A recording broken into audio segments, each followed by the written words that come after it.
mantan gelandang Feyenoord mengaku sudah menjalani proses naturalisasi. Sejumlah pandit Vietnam keluarkan pernyataan berbau sarkasme. Alhamdulillah Ketua BTN keluarkan pernyataan perkembangan Ivar dan Hubner untuk Piala AFF 2024.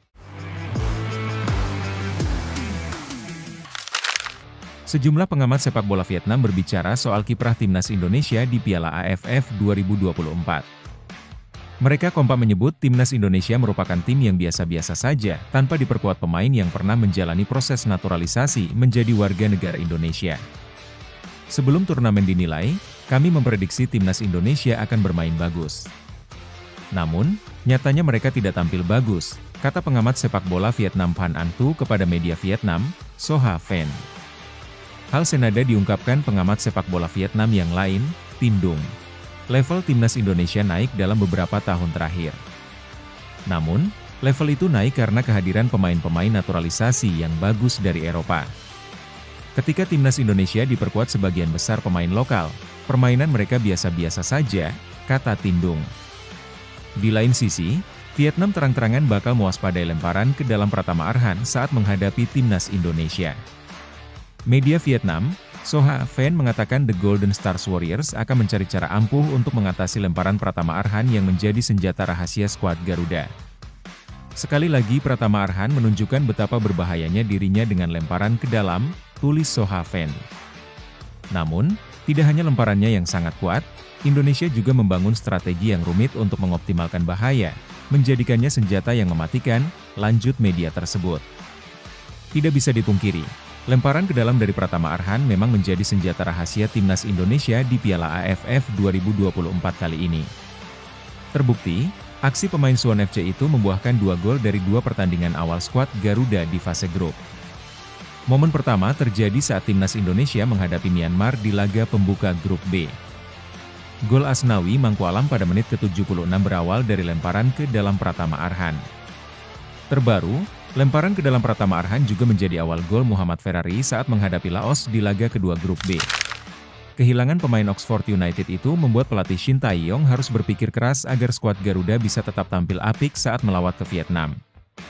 Ivar Jenner menjadi salah satu opsi yang bisa menggantikan posisi Marcelino Ferdinand di lini tengah timnas Indonesia.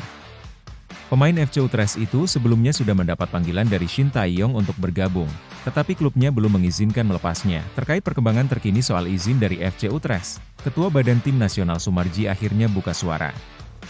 Sumarji mengatakan, pihaknya sudah mengirimkan surat kepada FC Utrecht agar Ivar Jenner dilepas ke skuad Garuda.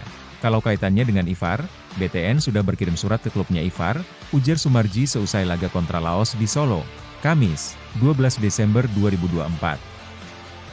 Sayangnya, Sumarji mengabarkan bahwa cukup sulit untuk memanggil Ivar Jenner karena FC Utrecht masih ada jadwal pertandingan di Liga Belanda. Tetapi klubnya kalau tidak salah tanggal 21 Desember baru selesai, sehingga kalau kita melihat kondisinya kemungkinan dalam waktu dekat kemungkinan tidak mungkin, ucapnya. Selain Ivar Jenner, pemain abroad yang sangat diharapkan kedatangannya di pertandingan Piala AFF 2024 adalah Justin Hubner. Sama seperti Ivar Jenner, pemain Wolves U21 itu belum mendapatkan izin dari klubnya untuk gabung timnas Indonesia. Terkait perkembangan terbaru Justin Hubner, Sumarji menyampaikan kabar yang tidak terlalu bagus. Dia menyebut bahwa sampai saat ini belum ada jawaban dari klub soal pemanggilan Justin Hubner. Belum ada kabar, tetapi kita terus berupaya, katanya. Jordi Weerman mengaku sudah menjalani proses naturalisasi menjadi WNI dan siap membela timnas Indonesia. Ia berharap prosesnya dapat rampung sebelum laga matchday 7 grup C putaran 3 kualifikasi Piala Dunia 2026 zona Asia. Nama Jordi sempat mengemuka sebagai target naturalisasi pada 2021 hingga 2022. Namun, pemain yang bersangkutan menolak untuk menjadi WNI dan membela timnas Indonesia. Kini, Jordi kabarnya sudah berubah pikiran. Ia mulai terbuka untuk menjadi WNI dan siap untuk membela timnas Indonesia dalam berbagai ajang. Pemain berusia 25 tahun itu berharap bisa bergabung ke skuad Garut pada Maret 2025. Jordi, yang kini berkostum Madura United, merasa sudah seperti orang Indonesia. Saya harap dapat bergabung timnas Indonesia bulan Maret, itu akan sangat luar biasa. Saya sangat berharap kualitas saya dapat membantu tim, karena saya yakin akan sangat berharga untuk timnas. Ini tim yang luar biasa, dan saya sudah merasa menjadi orang Indonesia, ujar Jordi, dikutip dari Voetbal Premier, Jumat, 13 Desember 2024. Patut dinanti apakah Jordi benar dinaturalisasi atau tidak. Posisinya sebagai gelandang memang cukup dibutuhkan oleh skuad asuhan Shin Tae-yong. Saat ini, Indonesia hanya memiliki beberapa nama mumpuni di posisi gelandang. Mereka adalah Tom Haye dan Ivar Jenner. Maka dari itu, PSSI terus berburu pemain di lini sentral tersebut. Sejumlah nama sempat mengemuka seperti Jairo Riedewald.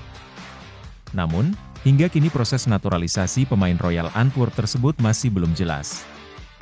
Bergabungnya Jordi tentu akan menambah kekuatan. Kendati saat ini merumput di Liga 1, kualitasnya masih terlihat.